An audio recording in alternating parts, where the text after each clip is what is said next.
Y hoy cerramos este ciclo con esta temática y tenemos que saludar y agradecer el tiempo que nos dan también la doctora Mónica Bravo Sanzana. Ella es investigadora del Núcleo Científico Tecnológico en Ciencias Sociales y Humanidades de la Universidad de la Frontera, investigadora en convivencia y bienestar de la comunidad educativa de la UFRO, y a don Marcelo Segura Herrera, jefe del Departamento de Educación de la Municipalidad de Temuco. Bienvenido. Gracias por acompañarnos, doctora.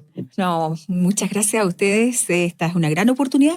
Y a propósito de los invitados, yo estuve escuchando efectivamente todos los programas y quedé muy sorprendida de la gran capacidad de análisis y el aporte reflexivo que se ha hecho frente a esta temática, que hoy día realmente se está viendo desde un punto de vista bien integral, bien sistémico y sobre todo apuntando al título del programa, por la convivencia la hacemos todos. Así es. Entonces, muy bien. Bueno, Marcelo, gracias por acompañarnos. Bienvenido también. Muchas gracias, Miguel Ángel, por la invitación.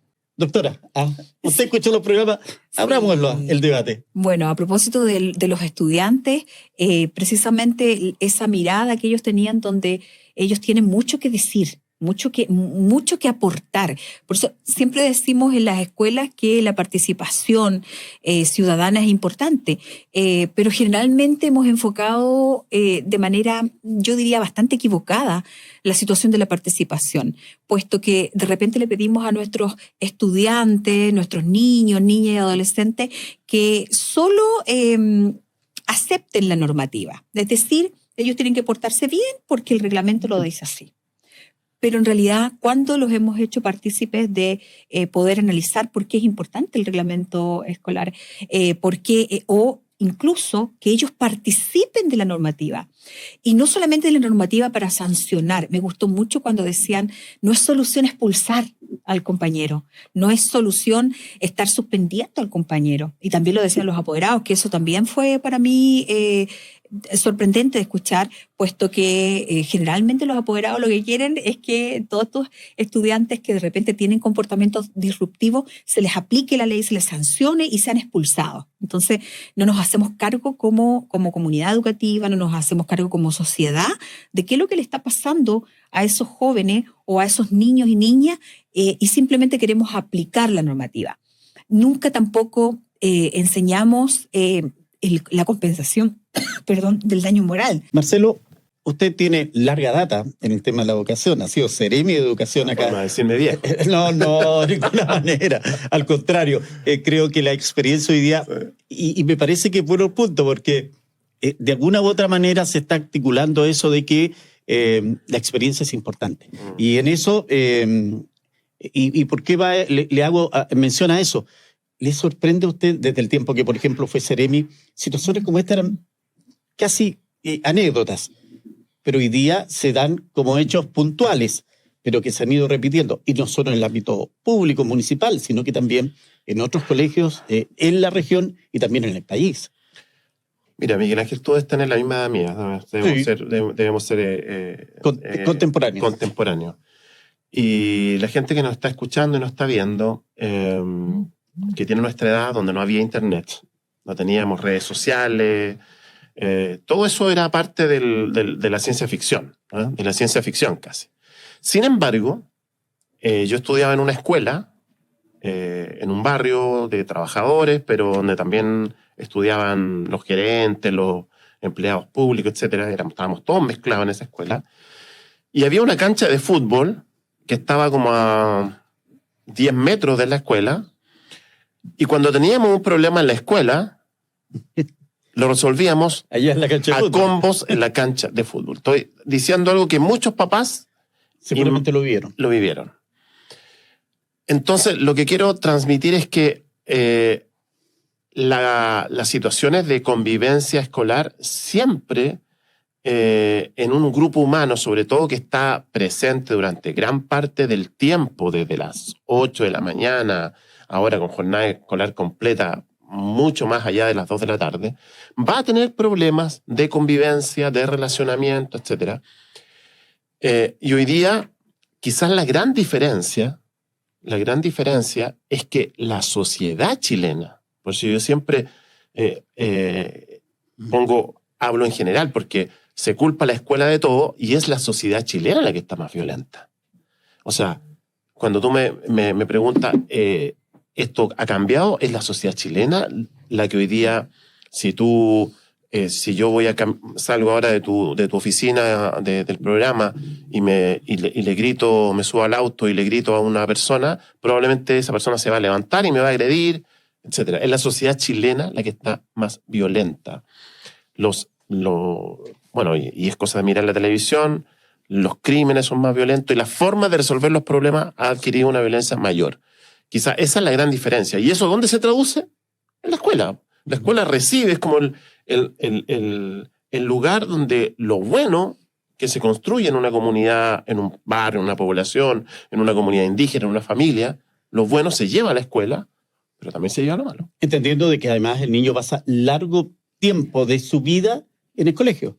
Así es. Y quizás la cuestión más compleja para el mundo popular, nosotros tenemos un 80% de los niños de los 16.000 que tenemos que son del mundo de sectores populares, de sectores de trabajadores y de trabajadoras, es que hay dos cosas que son distintas. Bueno, a ver, varias más. La doctora seguramente puede complementar, pero desde mi punto de vista hay dos cosas que son bastante distintas a como era cuando nosotros éramos niños, también resolvíamos los problemas con violencia. Por eso lo quise poner como ejemplo. Sí. Este ejemplo de que nos juntábamos todos y nos pegábamos combos. El siguiente. Es un cambio en la geografía laboral del país. Las mujeres en mi tiempo, mi madre no trabajaba, mi madre estaba en la casa, por lo tanto mi madre se preocupaba si yo hacía las tareas, con quién me juntaba, si me juntaba con Pedro. Había un referente formativo presente desde la mañana hasta la noche. Eso hoy día en muchas familias no existe. Y el segundo elemento complejo que existe es que no solamente la violencia que estoy diciendo yo que nos pegábamos combos, sino que en los barrios populares se incorporó una dimensión de crimen organizado, que es el narcotráfico, que hay que decirlo, que es grave, complejo, difícil de intervenir y que usa a muchos de nuestros niños y de nuestras niñas para el tráfico ilícito de drogas y también para actividades criminales en el uso de armas. Entonces, eso no existía. Si tú me dices qué cosas no existían, una que tiene que ver con la situación más de geografía humana, de movilidad laboral, y otra de la incorporación de un elemento criminal que ha complejizado todas las relaciones sociales en el barrio y en la población. Sí, lo conversamos fuera de micrófono hace un instante respecto de estos referentes educativos que marcan la diferencia con las generaciones actuales. Yo le decía a la doctora que me eduqué en la enseñanza básica en un liceo, en un colegio de Padre Las Casas, la escuela misional, en donde la letra con sangre entraba. Es decir, si no me sabía cuánto eran 2 por 2, el palo venía. Y había niños de segundo, tercero básico que los hincaban en los porotos y todas esas cosas. Y eso lo viví. Y era desastroso. Y uno estudiaba para evitar que le pegaran. Sí. De alguna manera entraba eso. Entonces, hoy día el panorama es absolutamente distinto. Evidentemente erradicadas esas condiciones. Pero da la impresión que nos fuimos al otro lado con los derechos del niño, con los derechos del estudiante, y que ponemos en jaque, y eso de alguna manera también lo dijeron las profesoras, respecto de cómo imponer el orden en una sala. Sí, bueno, yo creo que el enfoque de los derechos no es el problema, es cómo nosotros lo hemos implementado, ¿ya? Lo primero que quiero señalar es que a pesar de que tenemos una gran parte de la varianza, nosotros lo explicamos siempre con la crianza, ¿ya? Es decir, desde la escuela generalmente nosotros siempre estamos diciendo, y digo nosotros porque fui profesora durante 23 años, desde quinto básico hasta cuarto medio, por lo tanto sé lo que ocurre en las escuelas y sé cómo también de repente nos ponemos en la otra trinchera y tendemos a explicar todo el tema de la violencia precisamente desde el lado de la familia, ¿ya? Y por supuesto que es importante y tenemos que señalar, UNESCO dice desde el año 2017 que América Latina es el subcontinente que tiene los patrones de crianza más violentos del mundo, ¿ya? Y por supuesto, eso es complejo puesto que desde que son bebés muchos de nuestros niños están sufriendo violencia, incluso el abandono es una violencia el entregarle dispositivos digitales a tan corta edad es violencia, porque no estamos cuidándolos, les estamos llenando de cosas materiales, les estamos dando muchas oportunidades, pero en el fondo no está ese acompañamiento que se realizaba, ¿ya? Entonces, gran parte de la varianza, uno podría decir, el locus está afuera, lo traen y estos niños vienen nacidos de la familia. Pero también tenemos que darnos cuenta de que la escuela sigue siendo un espacio de desarrollo potencial. O sea, la escuela tiene que estar conformada por profesionales de la educación que tienen que estar continuamente capacitándose, porque el desafío nuestro es precisamente que esta escuela sea un espacio de oportunidad y de equidad para todos estos niños que desde distintos orígenes socioeconómicos están sufriendo la violencia, están sufriendo el abandono en sus distintas formas, porque el abandono no solamente se da en los sectores vulnerables de la sociedad, sí, sino que también se da en los sectores acomodados. De hecho, la violencia, por ejemplo, la violencia física es lo que caracteriza la violencia de los sectores vulnerables, las escuelas municipales, por ejemplo, los estudios hasta 2018 indican eso, pero la violencia psicológica y el abandono, el bullying y todo eso. Exacto, es lo que caracteriza desde los sectores más altos. Lo que hicieron los chicos, no sé si en el con verbo, inteligencia artificial. Lo que hicieron los chicos en el verbo divino, ¿no? Exacto. Si fue el verbo divino. Pero... Exacto. Entonces, si nosotros tenemos niños que están utilizando la inteligencia artificial y la están utilizando para esos fines, es porque su sistema de creencias y de valores está fallando, su capacidad analítica. Entonces, ¿qué pasa con esos niños? Bueno, el acompañamiento en ellos también está mal. Hay un abandono igual. Y eso es lo que uno podría sugerir, que ahí hay un abandono, porque ¿dónde están las conversaciones significativas entre los adultos y esos niños? Que, entre comillas, lo tienen todo.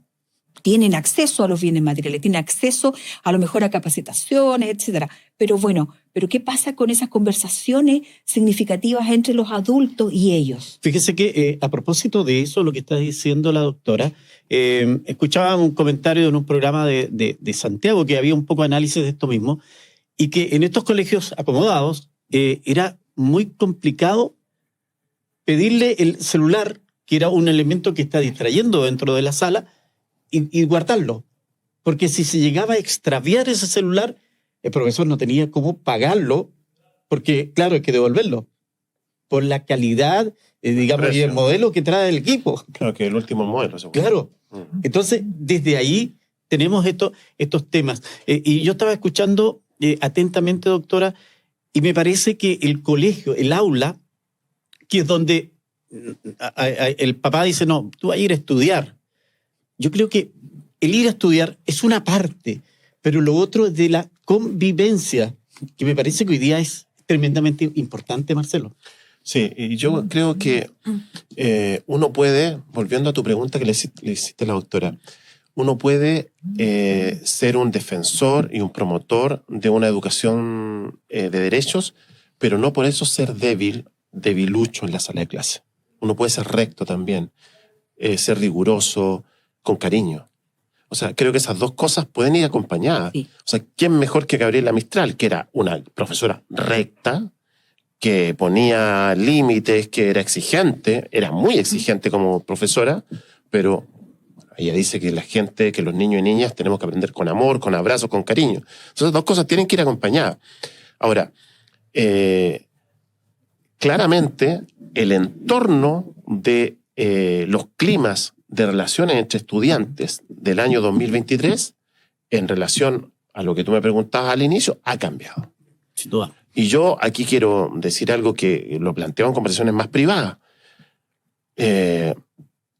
Lo que yo tengo como reporte, y ahí la doctora probablemente tiene más capacidad de estudio, pero como reporte de directores, es que hay algunas prácticas que son de barrio, de carácter delictual, que en algunos casos se repiten al interior del liceo. Y eso a mí me preocupa un montón, porque no son masivas. Lo primero es eso, no son masivas. No estamos hablando de la mayoría de nuestros estudiantes, Miguel Ángel, van a hacer lo que tienen que hacer. Estudian, son deportistas, pololean, se ríen, lo pasan bien, respetan a sus profesores y profesoras. Es la mayoría. Pero hay un pequeño grupo que está habitando en la frontera, por decirlo de alguna manera, de no hacer una maldad en el liceo, sino de reproducir algo que viene de otro lado. Eso no sé si se entiende. No se entiende. Es decir, de usar la escuela como un elemento para seguir reproduciendo lo que viene haciendo de otro lado. Y eso, de alguna manera, nos desarma la estructura, porque nuestros equipos de convivencia no están preparados para lidiar con eso, porque estoy hablando de una cosa delictual, ¿se entiende? No de otro carácter. Sí, y a propósito de lo que dice Marcelo, no son todos. No. Y es una minoría. Sí. Entonces es más fácil de poder trabajar con ellos en el sentido de tener un equipo multidisciplinario que se pueda encargar de estos niños que a lo mejor es uno en un curso de 20 cursos. Sí, lo que pasa es que aquí tenemos que tener también el panorama sistémico, ¿ya? Ahora me voy a ir a la otra variable que tiene que ver con la formación docente, ¿ya? Lo primero que tenemos que tener claro es que ninguna universidad del país, ni aquí en Chile ni en América Latina, entrega formación de convivencia escolar. ¿Ya? No hay. El énfasis está en la disciplina.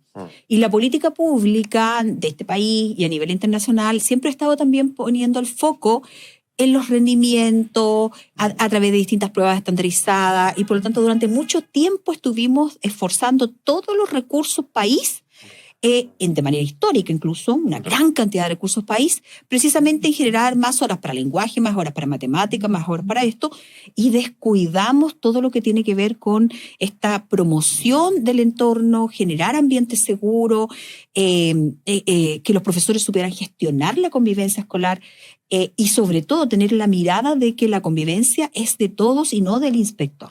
Entonces, se instaló un dispositivo, una ley. Nosotros siempre estamos la ley primero y los recursos vienen muy posteriormente y después, pero muy posteriormente viene la formación.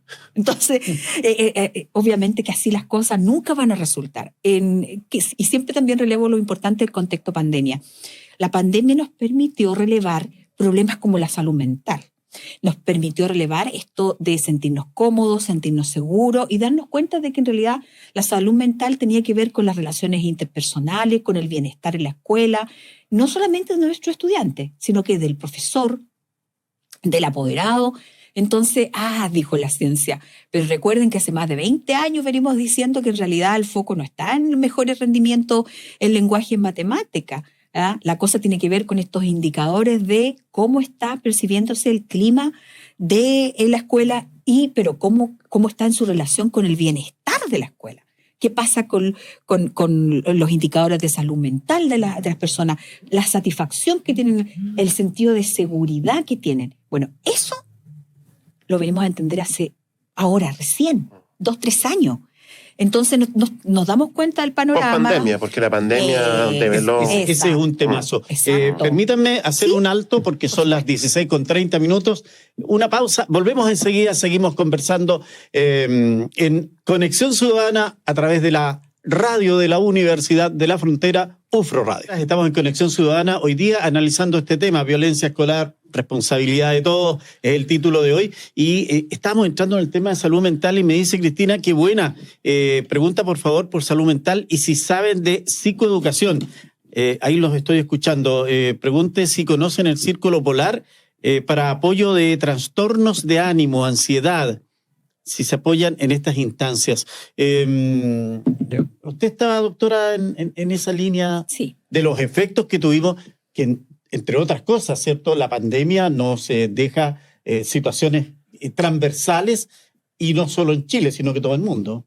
Sí, bueno, eso es así, pero voy a continuar un poquitito con lo que venía diciendo de lo que me gusta de la variable de formación docente, formación inicial docente, porque precisamente los docentes, que son los profesionales de la educación, son los que debiesen estar capacitados en convivencia escolar y lamentablemente no es así. No es así en ninguna universidad del país, no es así en América Latina, como señalaba. No hay formación de convivencia, por lo tanto no hay formación en lo que es el desarrollo de competencias socioemocionales, no existe formación en lo que es la gestión de los grupos, la gestión cuestión las etapas del desarrollo, puede que haya alguna asignatura de etapas del desarrollo desde la psicología, pero muy poco. Entonces llegan los estudiantes, conocen a los equipos de convivencia o conocen o continúan con esta etapa normativa, esta perspectiva de la convivencia escolar como una cuestión normativa que está instalada en el inspector general. Y eso todavía es así. Todavía ha costado. Actualmente estoy dirigiendo el programa de convivencia escolar en la región de los lagos, el programa Convivir se aprende del Ministerio de Educación. Y bueno, ese es un ejemplo de programa que se está instalando desde la política pública a propósito del contexto de pandemia y que está intentando ser promotor de convivencia escolar. Y digo promotor porque de manera reactiva frente a la pandemia, primero estuvo el piloto de este programa y hoy día está instalado y esperamos que continúe siendo una política pública. ¿Y por qué digo que continúe siendo una política pública? Yo diría una política de Estado, porque nada va a ocurrir en las escuelas mientras los programas aparezcan y desaparezcan de acuerdo con los colores del gobierno. Entonces, los países desarrollados que han alcanzado climas seguros, climas escolares positivos, que son preventivos y promocionales de bienestar, son aquellos que tienen leyes de Estado y que, independiente del color político de su gobierno, estas leyes, estos recursos, estos énfasis en la formación de los docentes y la confianza en los docentes, que va de la mano del desarrollo de esta competencia.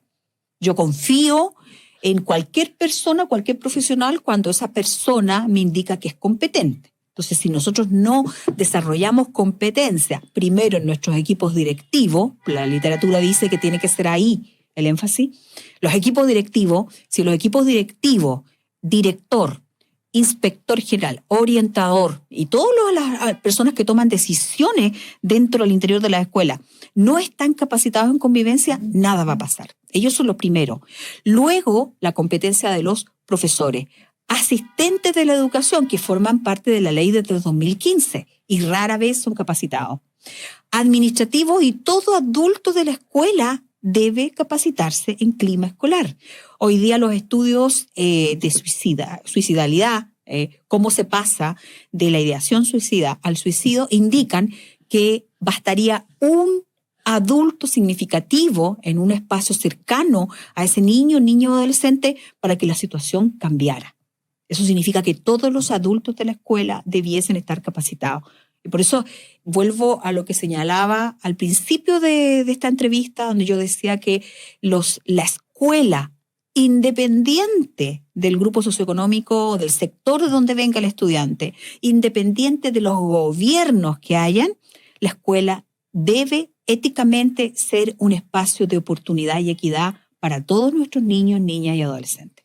¿Cómo estamos en Temuco en ese aspecto? Marcelo, tengo que preguntarle directamente. No, yo creo que tenemos dificultades porque lo que enuncia la doctora es sistémico. Un poco fuera de cámaras hablábamos de que muchos profesores llegan a la escuela y ahí se encuentran con que hay un trabajador social, un psicólogo, y el chico que viene de la práctica y empieza a trabajar ahí se acopla a la cultura institucional, que es una cultura de parcela. O sea, cambio cero. Cero. Entonces, cuando digo cultura de parcela, ¿a qué me refiero? Ya que estamos con el tema de la Copa América. Entonces, el equipo de convivencia trabaja solo, el equipo de integración escolar trabaja solo y los profesores de asignatura trabajan solo. Y el equipo directivo más solo todavía. Es decir, no hay cultura de equipo. Y el tema de convivencia, como el tema de inclusión, son temas que debiesen, en eso concuerdo completamente con la directora, debiesen ser temas de todo el sistema educativo. Yo he sido tajante, por ejemplo, con mi director y mi directora, es que el encargado de convivencia, el responsable de la convivencia, el que lleva el liderazgo en ese tema, debiese ser parte del equipo directivo. Aunque la normativa no lo dice, pero bueno, incorpórenlo, porque es alguien que es importante que esté en las decisiones de financiamiento, lo que se tiene que hacer, las salidas pedagógicas, toda la conversación, porque es un tema que va a mejorar incluso el tema de infraestructura. Está directamente relacionado también con este tema. Entonces estamos todavía con muchas dificultades para poder hacer esto de una manera más integral, porque es un tema de toda la sociedad chilena, las universidades, como decía la doctora, y también nosotros como sistema educativo, como sostenedores. Capacitar más a todos nuestros profesores, a nuestros equipos directivos, y fundamentalmente generar el convencimiento y el actuar de todos los que están adentro de la escuela, que esto se soluciona entre todos. No solamente, hay un problema, el encargado de convivencia que lo solucione. Hay un niñito o una niñita que es distinto a los demás, que el programa de inclusión para allá. Entonces, no, esta cuestión no es una central de derivación. Es una escuela que para que se transforme en poderosa y transforme la vida de la gente, de los niños y las niñas, tiene que actuar todos juntos detrás de la pelota, por decirlo de alguna manera. Y eso todavía, yo creo que estamos un poquito lejos de conseguir eso. No obstante aquello, sí, hay escuelas que han dado pasos importantes en eso. ¿Cuáles, por ejemplo? O sea, yo te puedo decir una, así a lo mejor las otras se van a equivocar, se van a enojar, pero es la Escuela Alonso Ercilla. Es una escuela que está en el sector popular y que hoy día tiene una orquesta sinfónica. A ti que te gusta la música, sí. Tiene una orquesta sinfónica. ¿Y sabes cómo los chicos aprendieron a tocar cello, contrabajo? En pandemia. En su casa. En pandemia. Es algo muy virtuoso del sistema municipal de Temuco. Entonces, hay lucecitas que nos permiten decir que hay esperanza también. Sí, yo creo que ahí hay hartos elementos. Ayer alguien me decía, lo que pasa para los medios de comunicación, lo más importante es la inmediatez del hecho negativo que se genera en la situación escolar. Y las cosas positivas, como lo que está planteando Marcelo acá, rara vez llaman la atención desde el punto de vista de prensa. Pero, y aquí me llegó una consulta, más que nada la estoy interpretando, y me hablan respecto a la cantidad de alumnos por sala. Si es que eso también es un elemento que puede gatillar en el tema de la convivencia. Mientras más alumnos, más difícil. Puede haber alguna explicación, pero lo más importante siempre va a ser la competencia que tenga el profesor o el adulto que esté ahí responsable para poder gestionar convivencia. Y cuando hablo de la capacidad de gestionar la convivencia, no estoy hablando de que el profesor eleve la voz, de que el profesor nos esté de manera punitiva, sancionando, no, sino que lo primero que tiene que haber cuando nosotros pensamos en la convivencia es la competencia interpersonal, socioemocional, y eso pasa por incluso cómo miro yo a la otra persona. Mi colega, el auxiliar, el apoderado, el estudiante. Yo he escuchado dentro de mi experiencia decir, por ejemplo, que los estudiantes son un mal necesario. He escuchado decir que mis colegas no deberían estar ahí o que, ¿no es cierto?, que no aportan. Entonces, si yo estoy viendo con esa mirada de denostación a las otras personas, es muy difícil que yo cambie la forma que tengo de interactuar. Porque siempre voy a ser despectivo, no me voy a saber relacionar. Entonces, cuando hablamos de formación de convivencia escolar, lo primero tiene que ver con un conocerse a sí mismo, conocer a los demás y entender que las personas, solo por su dignidad de ser persona, merecen respeto. Son dignos de derechos, dignos de deberes. Por eso es que yo decía que el problema no está en el enfoque de derecho. Y si soy más directa, yo creo que lo que ha estado mal es la ideologización del enfoque de derecho.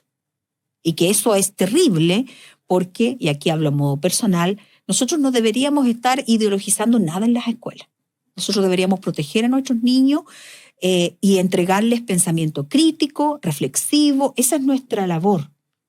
Darles entornos de vida saludable, seguro, para que puedan desarrollar todo tipo de habilidades musicales, artísticas, de lenguaje, saber relacionarse, que es lo mejor. Los adolescentes necesitan de sus pares, necesitan el refuerzo. El adolescente no te va a seguir a ti como adulto, y menos los discursos. Ellos aprenden de sus pares, de la validación de sus pares, pero eso se intenciona y se gestiona dentro de una escuela. Es más, hasta el saludo puede uno gestionar. Y cuando uno dice saludo, claro, yo le puedo pedir como director, por ejemplo, que los guardias, que los asistentes de la educación, todos saluden. Ya, pero esa es una cuestión normativa. Les voy a pedir y va a ser obligatorio saludar. Claro. No, ¿qué está detrás del saludo? Cuando yo saludo y quiero el aprecio, el afecto, cómo yo recibo a ese niño, a esa niña en la escuela, que muchas veces viene incluso cargado o cargada de dolor, que lo han tratado mal, que viene, en fin, cargando emociones negativas, y cómo en ese momento ese adulto, solo por saludarlo y por preguntarle cómo está su día, lo acoge. Exacto. Mire, a propósito de esto, Mario Eric, que nos está viendo, dice con respecto a los comentarios, no debemos desconocer la gran explosión demográfica y las redes sociales que en nuestro tiempo no existían. Íbamos a los estadios a ver el fútbol, y ahora que vemos más violencia, que este es un gran afecto o defecto del deporte, el cual debería ser transmitido para que los adolescentes le cultiven en su barrio, es decir, que se cultive más el deporte. En general, la gente entiende que esto no es solo de la escuela, no es solo de la casa, como tú decías al comienzo, Marcelo. Estamos viviendo un momento difícil y donde la salud mental, y lo ha reconocido el propio presidente de la República en su cuenta anual, él se refiere, tiene un capítulo dedicado a este tema.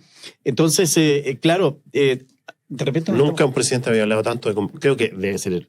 Bueno, la doctora puede saber, pero el discurso presidencial, yo no recuerdo un discurso presidencial donde se tocara este tema. Sí, es que lo que yo digo, no le estamos pidiendo mucho a los niños y nosotros no estamos... Completamente de acuerdo. Completamente de acuerdo. Haciendo la pega. Por supuesto. Si yo siempre lo he dicho, aquí hay un tema de nosotros los adultos. O sea, cuando yo le paso este aparato, que es un arma de fuego, a un chico de 8 años, estoy siendo tremendamente irresponsable. Tremendamente irresponsable, porque un niño de 8 años o de 10 años con este aparato puede maltratar a un compañero o una compañera. Entonces, claro, y por otro lado, todo lo que decía la doctora, o sea, como la escuela, que para mí siempre es como el espacio más poderoso para transformar la vida de la gente, de los niños y de las niñas, empezamos a creernos el cuento, a creernos el cuento de que podemos con los niños y niñas ser personas virtuosas. Y a veces el agobio, el cansancio, porque esto es una pega difícil también. O sea, ser profe, estar ahí tempranito y vivir todas las vicisitudes que se viven durante la jornada no son fáciles. Es una pega muy... Hay que entender que el profesor también viene de la casa. Hay que tener chicharrones, como decía mi mamá, pero si tú no quieres transformar la vida de un niño o niña, esta no es pega para ti. Sí. Doctora, los liderazgos en materia del aula, de la sala, alguien me decía, mira la diferencia que hay cuando sale una delegación de un colegio caminando. Antiguamente era el profesor el que iba adelante y era el guía. Hoy día el profesor va en la mitad o al final conversando con el resto de los niños. Entonces, como que no hay esa figura de que era magnífico. Lo que pasa es que igual eso se explica porque muchos profesores, precisamente por su falta de competencia para generar esta gestión de la convivencia, intentan, igual que muchos padres, ser amigos de sus hijos. Y no son amigos. No, pues, o ser amigos de sus estudiantes. No. Es más, funciona muy bien eso de aquel profesor que no es muy bueno en lo disciplinar, pero es afectivo, no se complica mucho, pone buenas notas y todos están contentos con ese profesor. Es un buen profesor. Pero el problema es, ese profesor realmente desarrolló habilidades en mí. ¿Están aprendiendo los niños? Exacto, entonces es súper complicado, Pero, ¿qué ocurre con el profesor que de repente trata de ser un poco de norma, un poco de afecto, pero tenemos a los apoderados que vienen encima, y vienen no solamente con algunos con una violencia explícita, otros vienen tirando encima sus títulos, sus demandas, sus cosas. O la amenaza de la superintendencia. La amenaza. Estimado amigo Guillermo Vázquez. Que no... Exacto. Entonces, eso también es complicado, pero yo insisto, todo pasa por la formación de nuestros docentes y más que lo disciplinar, porque lo disciplinar, yo siempre digo, uno lo va aprendiendo con el tiempo y lo va aprendiendo porque hay autoformación, pero no puede uno dejar la autoformación de estas competencias socioemocionales. Esto tiene que ser de manera formal y el Estado tiene que invertir. y tiene que invertir en programas que sean sustentables, porque esto no es algo que ustedes vayan a tener competencias en 1 año, en 2 años, en 3 años. No. Nosotros estamos constantemente necesitando mirarnos a nosotros mismos, mirarnos cómo nos relacionamos con los otros, cómo conversamos, cómo generamos los conflictos y cómo los resolvemos, porque los conflictos son absolutamente necesarios. Y son inherentes a la sociedad humana, siempre vamos a tener conflictos. Vivimos ahí. Exacto, el problema es cómo solucionamos los conflictos. Y cuando tomamos una piedra y se la tiramos al otro o le damos un combo, ahí estamos generando violencia. Pero la violencia, y lo dejo muy claro, no es la respuesta natural de un niño. Ustedes no van a ver nunca un bebé yendo inmediatamente a golpear. Exacto, es algo cultural. Repite lo que veo, sí, claramente. Sí. Exacto. Me quedan 8 minutos y me están preguntando por el tema que usted también seguramente escuchó en los programas, que fue análisis tanto de los estudiantes, de los profesores, como también de los padres apoderados. Este tema del anuncio de la Municipalidad de Temuco de instalar estos portales. ¿Qué sensación le dejó? Lo primero es que la evidencia científica indica que no es lo mejor, ¿ya? Porque genera varios efectos que son negativos. Primero, una inseguridad. Estamos hablando de que ya no estamos en una escuela de espacio seguro, estamos casi en un recinto penitenciario.